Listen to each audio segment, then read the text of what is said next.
एकदम नजिक आउँदैछ।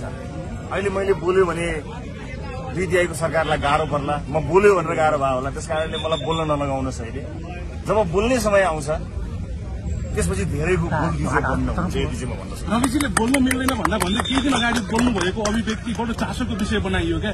रवि लामी छाने चाहिँ राजावादी रहेछ भन्न चर्चा गरियो, हजुर नबोल्दै गर्दा के हो खास रासोपाको? म आवेग उत्तेजना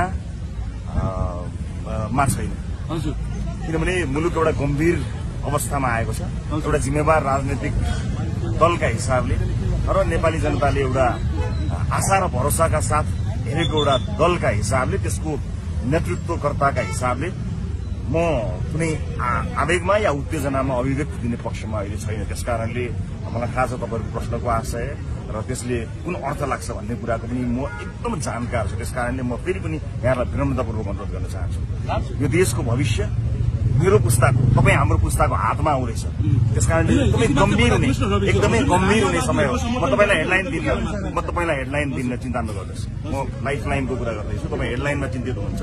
यो हेडलाइनमा चिन्ता गर्ने कुरा होइन, यो बाँड्ने कुरा होइन, यो के कुरा को कसको पक्ष र विपक्षमा गयो भन्ने कुरा होइन।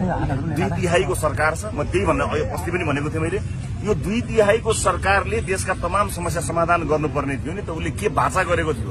एउटै कुरा स्मरण गर्छु तपाईँलाई, मैले पार्लियामेन्टमा के भनेको थिएँ, जब दुईटा ठूला राजनीतिक दलहरू बिना कुनै विषम परिस्थिति मिल्छन् भने त्यसबाट उत्पन्न हुने परिस्थिति कति भयावह हुन्छ तपाईहरुलाई अन्दाज छ भनेर मैले भनेको थिएँ नि। अहिले म तपाईलाई त्यही स्मरण गर्नको लागि अनुरोध गर्न चाहन्छु। म अहिले सरकारले नाङ्गिएको हुनाले लाज छोप्नका लागि अहिले अदालतहरुमा घुमिरहेको सरकारको लाज छोप्दिनु पर्नेछ। म ठाउँ ठाउँमा पुग्नु पर्नेछ। समय आउँदैछ चाँडै नै, म सबैलाई तयार हुनको लागि भन्न चाहन्छु, get ready for the revolution. Get ready for the revolution.